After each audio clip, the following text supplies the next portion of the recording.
Well, here we are. It's story time again. And we have a story for you about, guess what? Ants.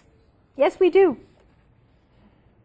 Once upon a time, there was a colony of ants that lived near the garden of a wise old woman called Mrs. Blossom. It was a lovely garden, and they were happy ants.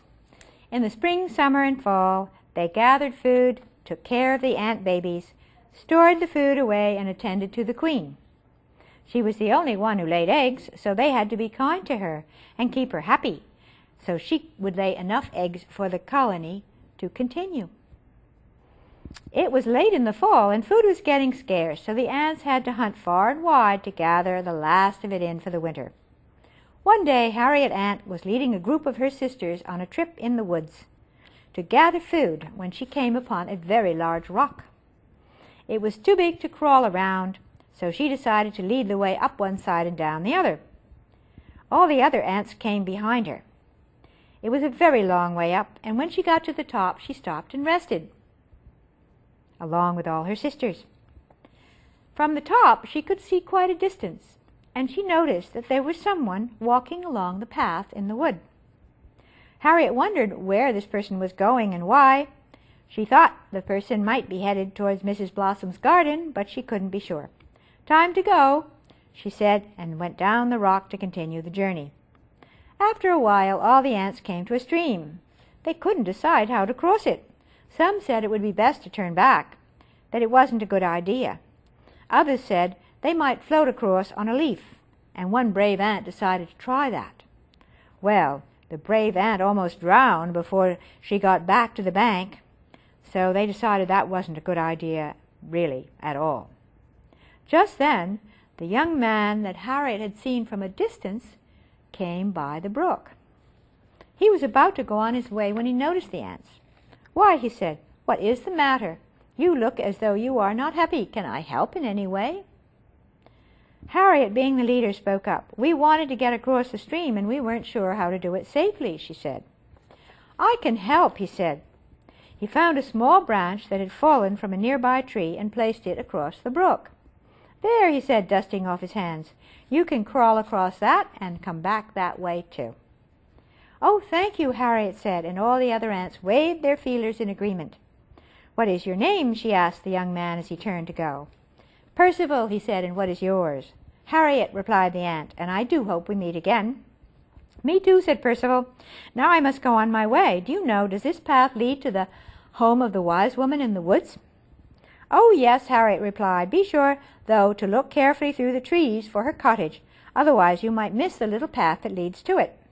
"Thank you," Percival said with a smile and a wave, and off he went down the path. Harriet and her sisters crossed the stream on the branch and soon found a colony of grubs that would be just the thing for a big feast. They gathered them up and carried them home to the colony. And because each ant was so strong, each could carry a grub all by herself. They were happy to bring back such fine food. The next day, while Harriet was out in the garden looking for seeds and bits of leaves, she heard someone crying. Following the sound, she came upon Percival sitting before a big pile of grain of all sizes and shapes. "How will I ever complete this task by sundown?" he said. "And if I do not, what will become of me?" The tears fell to the ground. Harriet walked up to him and tapped on his toe. He looked down and saw her. "Harriet, is that you?" she said. "Yes," said Harriet. "What is your problem?" "Mrs. Blossom has told me that I must separate every grain into a different pile of the same kind and have it all done by sundown. If I don't, she will turn me into a frog the way she did my two brothers. I came to see if I could find them.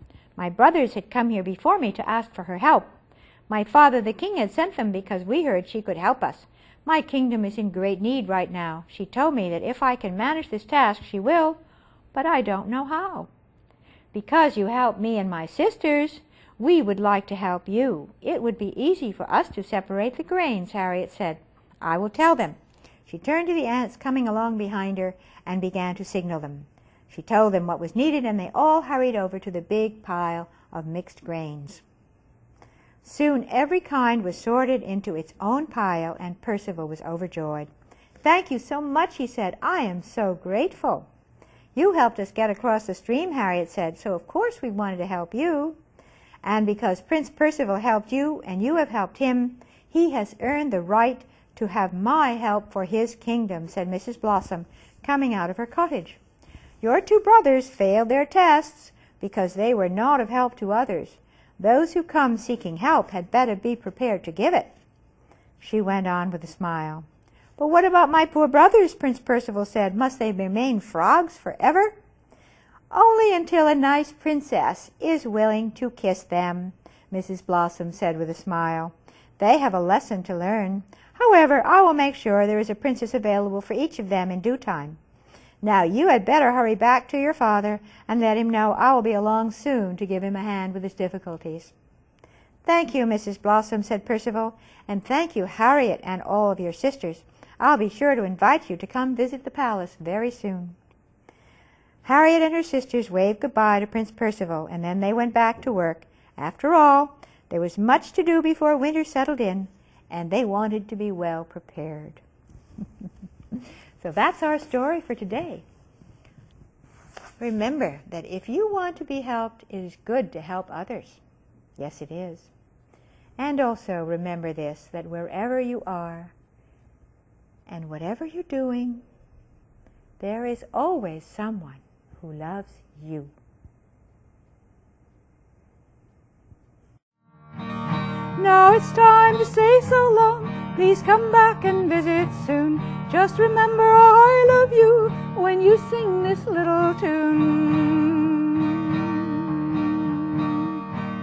Heartwings Place is a happy place, a happy place, a happy place. Heartwings Place is a happy place to be. Heartwings Place is a happy place, a happy place, a happy place.